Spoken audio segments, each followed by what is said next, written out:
لیکن ان جانبازوں نے ہمت نہ ہاری اور طوفان کا مقابلہ کرتے ہوئے مسلسل آگے بڑھتے رہے۔ 40 روز کے بعد جب طوفان کا زور ٹوٹا تو ان جوانوں مردوں کے پہلی کیمپ 26,000 فٹ کی بلندی پر تھی۔ 31 جولائی 1963 کو ان بہادروں میں سے کمپانو اور لاس ویلی نے دنیا کی اس سب سے خطرناک چوٹی کو تسخیر کرنے کا عزم کیا۔ نیلا نیلا آسمان پر سورج کے پہلے کرنے پھوٹ رہے تھے کہ یہ جیال آکسیجن کے تھیلے پیٹھے پر لاؤ اور کمرے سے رسی باندھے ہاتھ میں کلاڑی اٹھائی اپنے منزل کی طرف چل پڑے۔ ان دونوں جوانوں مردوں کو 2,300 فٹ چڑھنا تھا۔ وہ دو پیر تک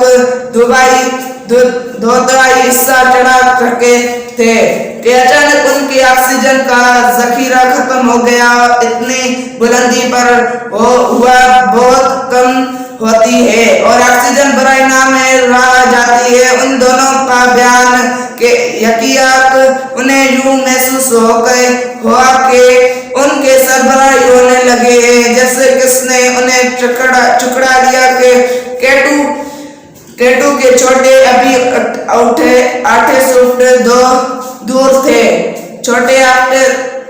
دور تھے لیکن سانس لینا محلہ اور قدم اٹھانے دو پیر ہو رہا تھا، لیکن پھر بھی انہوں نے ہمت نہ ہاری اور قدم اٹھاتے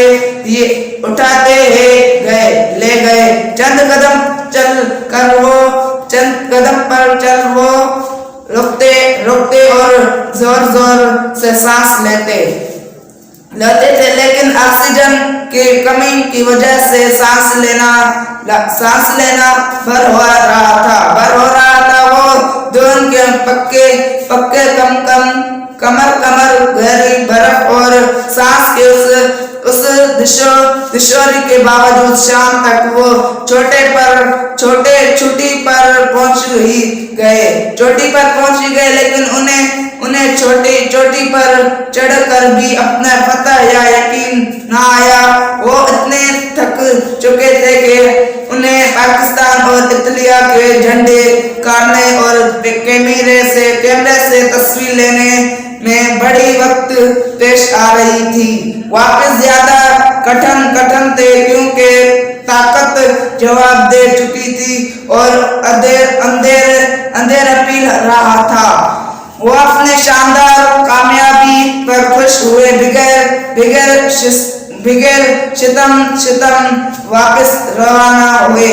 واپس میں وہ کوئی بار کبھی فیصلہ اور کبھی لڑکے، مگر قدرت کو انہیں زندہ رکھنا منظور تھا۔ جو ہی وہ اپنے کیمپ پہنچے اپنے ساتھیوں کو دیکھ کر خوش ہو گئے۔ پاکستان کی بلند ترین چوٹی کے کیٹو کو فتح کرنا کو پیمیائی کی تاریخ میں ہمیشہ یاد رہے گا، کیونکہ انسان نے کیٹو کی بے پناہ شوار گزار چڑھائی کو آکسیجن کی کمی کے باوجود سر کر لیا اور یوں اس مگر چوٹی سے بھی دون کے پکے اور ہمت کے سچے انسانوں کے قدموں پر اپنا سر جھکا دیا۔ اس کامیابی پر دنیا بھر میں تحسین و آفرین کا گلگلہ اٹھا۔ اخبارات میں ان بہادروں کی تصویریں چھپی، ان کے کامرانی کا حل ریڈیو سے نشر ہوا۔ حکومت پاکستان نے انہیں تمغہ دیا۔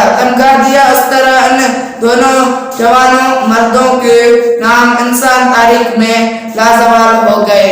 Thanks for watching.